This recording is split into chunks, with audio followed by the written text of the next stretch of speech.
In this video, we're going to talk about the benzodiazepine class of IV anesthetic medications.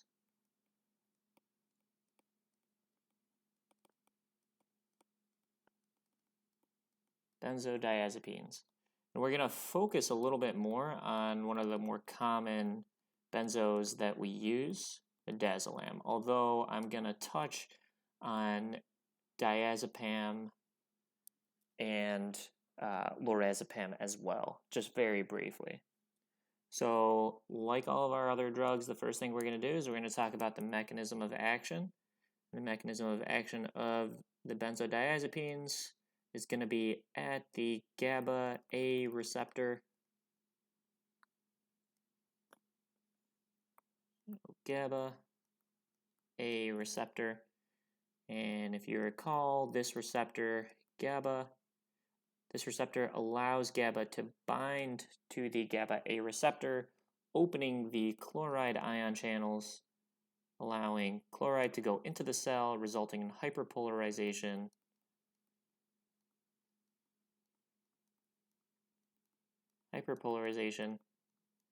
And unconsciousness. Benzodiazepines work by increasing, so they bind to the GABA receptor. So I'm going to abbreviate benzodiazepines as benzo.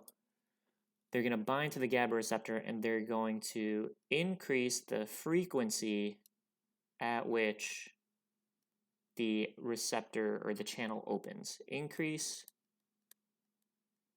frequency of openings. It's almost like a door that gets shut. Benzodiazepines, as soon as that gets shut, benzodiazepines will go in and open the door. If it gets shut again, they'll open the door more frequently. Faster frequency of door openings. That's at least how I like to think about it. So benzodiazepines are, won't really get into their chemical structure, but I will talk about with midazolam.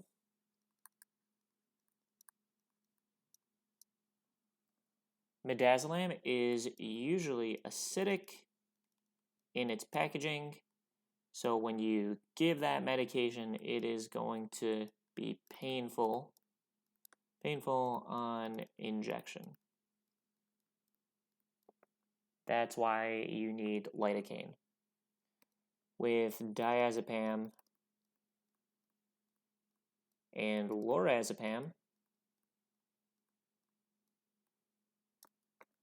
these two are highly lipid soluble.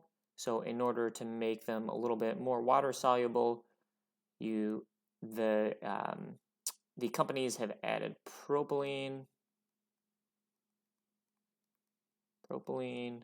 glycol, which is similar.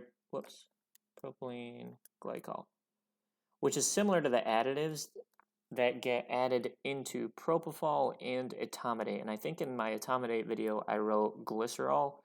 So it's propylene glycol that is the substance that gets added to make lipid-soluble agents a little bit more water-soluble, and that's what contributes to the pain on injection. So I apologize for saying glycerol in the etomidate video, but it's propylene glycol that causes the pain. So we're going to get into the dosage of, and this is where we're going to start talking about midazolam, because we're going to give that most of the time in the operating room. Midazolam.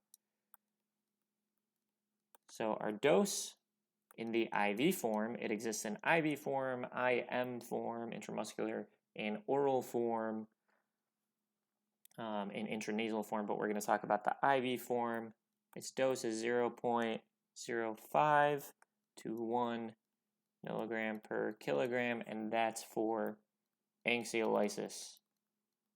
So you usually give it as a pre-medication prior to going back to the operating room because it causes anxiolysis and it causes anterograde amnesia. Anterograde amnesia. The anterograde amnesia essentially means after you give that medication, the patient will not remember the events that happened after administration of that medication. Onset time is about 2 minutes, and its duration is usually 45 minutes to about an hour. We're going to talk about metabolism of midazolam. So as you could have guessed, midazolam is metabolized through oxidation and conjugation in the liver. And midazolam turns into hydroxy midazolam, which is active, less active than its original form, but still active nonetheless. So that's one thing to remember when administering midazolam. It doesn't get metabolized into an inactive form, it is still active. And it is excreted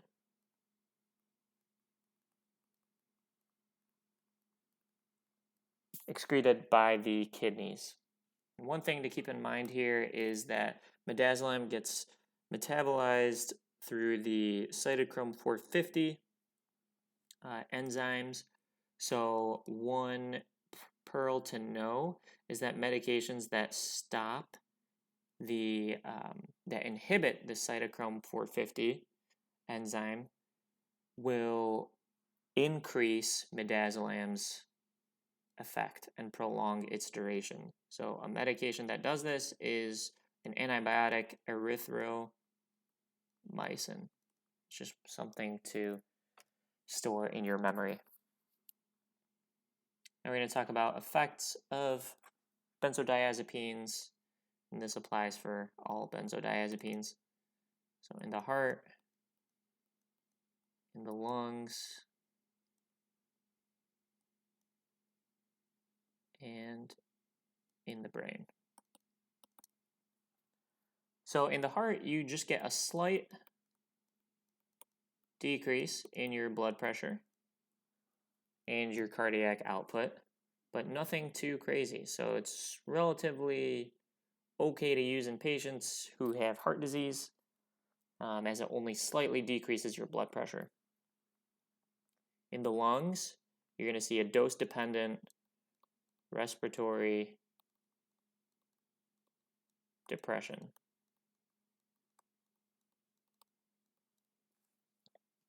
So it could lead to apnea, and the more that you give, the more that you could cause respiratory depression. And in the brain, causes a decrease in your cerebral blood flow, and it also slows down your brain activity. So it causes a decrease in your cerebral metabolic oxygen consumption. And then finally, special characteristics.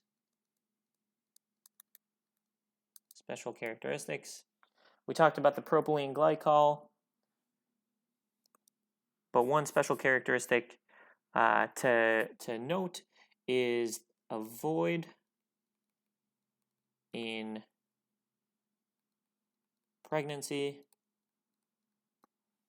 because in the first trimester,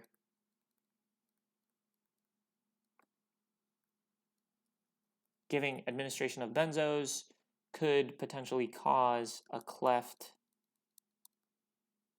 palate abnormality. And then before we go into a summary, just one thing to note here is that its effects, although it lasts, its half-life is about 10 minutes, lasts about an hour. After administration of the midazolam, its effects wear off through redistribution. So I'll just write that right here.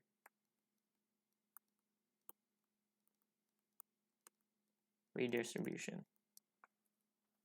So that means that medication leaves the central nervous system and goes into peripheral components, and that's how it gets eliminated after a bolus dose.